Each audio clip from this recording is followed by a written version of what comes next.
మన జీవితంలో 2 ప్రధానమైన సమస్యలు ఎప్పుడూ ఎదురవుతూనే ఉంటాయి. అవి ఏమిటంటే ఇంట్లో సమస్య, కుటుంబ కలహాలు, ఆర్థిక ఇబ్బందులు, అనారోగ్యం, అశాంతి. ఒంట్లో సమస్య, మన మనసులో ఉండే భయాలు, నిరాశ, దుఃఖం, పాపభారం, ఏకాంతం.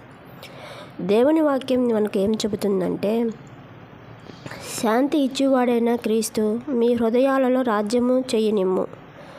ఇంట్లో సమస్యలు, భార్యాభర్త మధ్య కలహాలు, పిల్లలు మాట వినకపోవటం, ఆర్థిక కష్టాలు, ఆరోగ్య సమస్యలు, ఇవన్నీ కలిపి ఇంట్లో శాంతిని కూల్చేస్తాయి. కానీ యేసు చెప్పిన వాక్యం, నేను ఇస్తున్న శాంతి లోకం ఇస్తున్నట్టు కాదు. దేవుడు ఉన్న ఇంటికి శాంతి వస్తుంది. మనసులో భయం, ఇంట్లో సమస్యలు. మనసులో భయం, ఎవరు నన్ను అర్థం చేసుకోవడం లేదనే బాధ, పాపం చేసినప్పుడు వచ్చే అపరాధ భావన, ఇవన్నీ మన మనసును, శరీరాన్ని బలహీనపరుస్తాయి. కానీ యేసు మనకు ఆత్మశాంతిని ఇస్తున్నాడు. ఆయన పిలుపు, శ్రమించి భారమై ఉన్న వారందరూ నా యొద్దకు రండి, నేను మిమ్మల్ని విశ్రాంతి కలుగజేత్తును. ఇంట్లో సమస్యలకి, ఒంట్లో సమస్యలకి ఒకే సమాధానం, దేవుని వాక్యంలో నిలబడటం. ప్రార్థనతో కుటుంబాన్ని కాపాడుకోవాలి.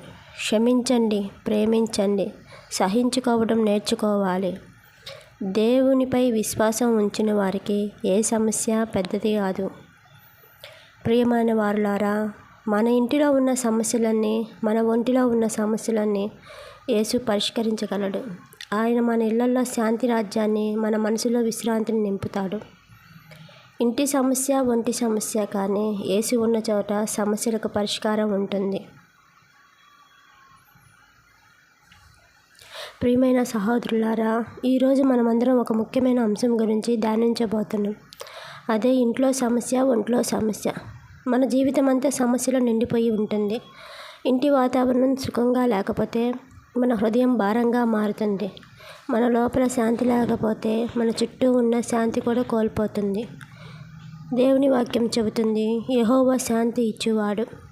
మనం అందరం నివసించే ఇల్లు స్వర్గంగా ఉండాలి, కానీ చాలాసార్లు ఇల్లు నరకంలా మారుతుంది. ఎందుకంటే భార్యాభర్తల మధ్య కలహాలు, పిల్లలు మాట వినకపోవడం, ఆర్థిక ఇబ్బందులు, ఆరోగ్య సమస్యలు, పొరుగువారితో గొడవలు. ఈ సమస్యలు వచ్చినప్పుడు మనసు చెబుతుంది, ఇంటిలో శాంతి లేదు. కానీ కీర్తనలు 127:1 చెబుతుంది, యెహోవా ఇల్లు కట్టని ఎడల కట్టువారు వ్యర్థంగా శ్రమపడి ఉన్నారు. దేవుడు లేని ఇంటికి శాంతి ఉండదు. ప్రార్థన లేని ఇంటిలో కలహాలు పెరుగుతాయి. ప్రార్థనతో నిండిన ఇంటి గోడలు శాంతితో నిలబడతాయి. ఇంటి సమస్య కంటే ప్రమాదకరమైనది మన లోపల సమస్య. భయం, నిరాశ, దుఃఖం, ఆత్మహత్య ఆలోచనలు, పాపభారం, ఇవి మనసులోని శాంతిని దెబ్బతీస్తాయి. యేసు చెబుతున్నాడు, శ్రమించి భారమై ఉన్న వారందరూ నా యొద్దకు రండి, నేను మిమ్మల్ని విశ్రాంతి కలుగజేస్తును. ఒంటిలో సమస్యలు బయటికి కనపడవు.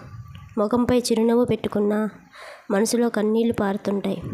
కానీ మన హృదయాన్ని పరీక్షించే దేవుడు మన బాధను గమనిస్తాడు. హన్న ఇంట్లో సమస్య, పిల్లలు లేక అపహాస్యం ఎదురైంది, కానీ ప్రార్థన ద్వారా దేవుని సమాధానం వచ్చింది. ఒంట్లో సమస్య, దావీదు తన స్నేహితులందరూ వదిలేసినప్పుడు దేవుడు ఆయనకు ఆశ్రయం అయ్యాడు. యోబు ఇంట్లోనూ ఒంట్లోనూ సమస్యలు, కానీ విశ్వాసం కోల్పోలేదు. చివరకు దేవుడు రెండింతలు ఆశీర్వదించబడ్డాడు. పరిష్కారం దేవుని శాంతి. ఇంట్లో సమస్య, ఒంటికి సమస్య ఒకే సమాధానం, యేసు శాంతి. భార్యాభర్త ఒకరినొకరు క్షమించుకోవాలి. పిల్లలను దేవుని భయంతో పెంచాలి. ఇంట్లో ప్రార్థన ఆలయంలా ఉండాలి. మన లోపల ఉన్న భయాన్ని యేసు వద్ద వదలాలి. పాపం మనసును కుదిపేస్తే యేసు రక్తం శుద్ధి చేస్తుంది. వాక్యం చెబుతుంది, తన జ్ఞానాన్ని మించిపోయిన దేవుని శాంతి క్రీస్తు యేసునందు మీ హృదయములను, మీ మనోభావాలను కాపాడము. మీ ఇంటిలో సమస్య ఉందా? యేసు చేతికి అప్పగించండి. మీ ఒంటిలో సమస్య ఉందా? యేసు పాదాల వద్ద ఏడవండి. మీరు మౌనంగా మోస్తున్న భారాన్ని యేసు వదిలించగలడు. ప్రియమైన సహోదరులారా, ఇంటి సమస్య, ఒంటి సమస్య 2 పెద్దవే, కానీ యేసు ఉన్న చోట సమస్యలకు పరిష్కారం లభిస్తుంది. యేసు శాంతిని పొందిన ఇంటిలో కలహం ఉండదు. యేసు విశ్రాంతి పొందిన హృదయంలో భయం ఉండదు. అందుకే ఈరోజు మనమందరం ఒకే మాట చెప్పుకుందాం. ప్రభువా, మా ఇంటిని శాంతి ఇవ్వు, మా ఒంటికి విశ్రాంతి ఇవ్వు. ప్రభువా, ఇంటిలోనూ ఒంటిలోనూ సమస్యలు ఎదుర్కొంటున్న వారందరికీ నీ శాంతిని అనుగ్రహించు. నీ వాక్యంలో నీ ప్రేమతో వారిని నిలబెట్టు. యేసు నామంలో ప్రార్థిస్తున్నాము.